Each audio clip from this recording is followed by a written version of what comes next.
From Nick Kyrgios's many on-court outbursts to the GOAT, Serena Williams, putting her opponents down after a tough loss, here are tennis's biggest sore losers. I gotta start with the one and only, the wild thing, Nick Kyrgios. In terms of brattiness and a poor attitude, I don't think anyone tops the talented Aussie. From becoming the most fine player in tennis history, copping the biggest fine as well, Nick's not new to throwing tantrums, with most of them coming on court after a tough loss. Back during the 2022 US Open, Kyrgios lost his quarterfinal clash against Karen Khachanov, and with that loss, his chances of winning a major also evaporated into thin air. It was a tough defeat to take for the man from down under, who'd played his heart out, something I'm not sure we've seen happen many times. And despite giving it his all, he lost to a very solid version of Khachanov in 5. Given how close the match had been, it didn't surprise anyone when Kyrgios broke 2 rackets before spitting in the direction of his box, highlighting why the world will always remember him as a sore loser. Forget close losses. Nick can't even hold it together if he loses his own serve in front of his own fans. Remember the Australian Open 2022, when Kyrgios won the doubles Grand Slam alongside Thanasi Kokkinakis? Well, it wasn't all smooth sailing, as he had one of his famous meltdowns in the semi-final, right after losing his serve in the second set. It led to Kyrgios throwing his racket down in anger, before raising his middle finger toward the Australian Open crowd. Gentleman's sport? Not that day. If that wasn't enough, he also yelled at the chair umpire for his inability to control the crowd. You can expect this behavior from Kyrgios, but did you know that even Roger Federer's been a sore loser back in the day? Shocker, huh? Before RF built a reputation for being one of the nicest fellas around, he actually underwent anger management training because his emotions were all over the place on the tennis court. It was costing him the chance to do big things, and his parents and coaches believed therapy would work. It actually did, and for a very long time, Federer kept his emotions in check, behind that perfect poker face he'd bring to every game during his domination.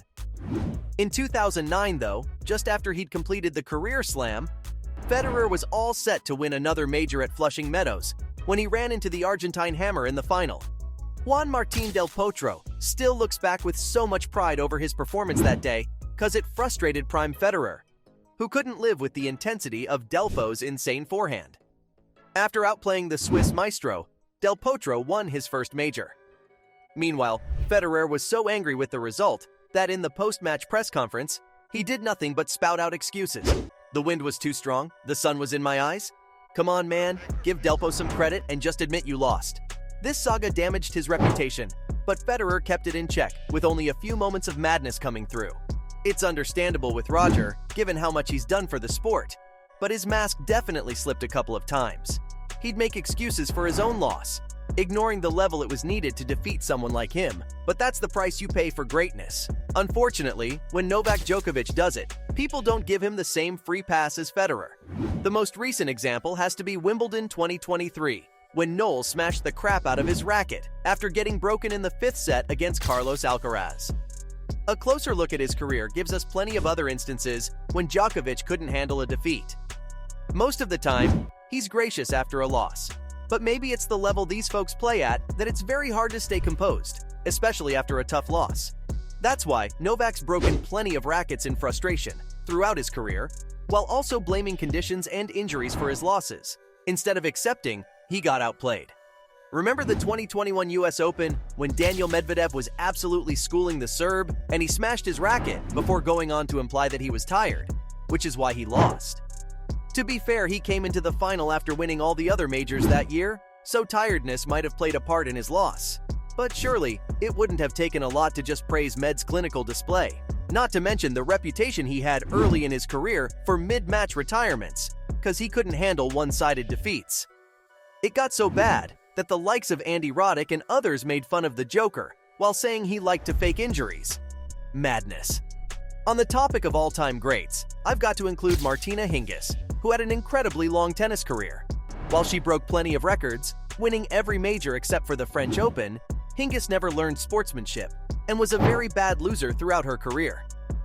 The earliest example of Martina acting like a spoiled brat came during the 1999 French Open final, the second time she lost the final in Paris. She simply couldn't handle the defeat, with the much older Steffi Graf dominating her in a 3-set win, but her reaction to the loss was the epitome of being a sore loser. She stormed off the court, guys. It got to the point where her mother had to take charge of proceedings, forcing her teenage daughter to go back on the court for the final ceremony. Unbelievable. But it really happened. And who can possibly forget her argument with the chair in the same final, where she refused to accept the line call was correct? Spoiler alert, it was actually the correct call. Individual sports and sky-high egos name a better love story. Another former number one who had consistent bad luck in a major final, Andy Roddick, also wasn't the best loser on tour. Unlike most names here, A-Rod was good with words and often praised his opponents, even accepting that he'd been outplayed at times. Still, he had some very obvious anger issues, and they'd come out every now and then. Remember his feud with Novak? It escalated to the point where Djokovic's dominant win actually sent him into retirement, and I'm not exaggerating here. The worst from Roddick usually came out in post-match pressers, where he'd take shots at reporters who were only doing their job. And if you thought Roddick was bad, allow me to introduce you to Alexander Zverev. There's no doubting the talent Sasha possesses, but his attitude will always stop him from achieving his true potential, much like Bernard Tomic and Kyrgios. If his off-court controversies of domestic abuse weren't enough, Alexander's anger issues tend to spill out on the tennis court too. His frosty handshake after a loss to Medvedev in Monte Carlo Masters remains an example, and who can possibly forget the time he was thrown out of the Mexican Open for attacking the umpire's chair? The German also has a very condescending approach toward other players, especially after losses. You're supposed to be humble, cause you just lost, bro. And honestly speaking, Stefanos Tsitsipas is cut from the same cloth. The biggest win of his career has to be dating Paula Badosa, cause there's nothing of note that Steph has achieved now that Alcaraz has a second major to his name as well. Stefanos is one of the most hated players around, and it's absurd, cause not too long ago, he was one of the most likable players on tour. Steph's only got himself to blame, cause he's a narcissist, super self-absorbed, and this isn't my opinion, it's just what fans had to say about him on Reddit. There are considerable examples though, like the time he said Andrei Rublev won despite having fewer tools, and how Stefanos himself was the better player. Well, if that was the case, then you'd win, wouldn't you? He also has this terrible habit of taking washroom breaks just to break the opponent's momentum. I don't blame him completely though. Growing up, his father must have been tough, cause he seems like an unbearable person too.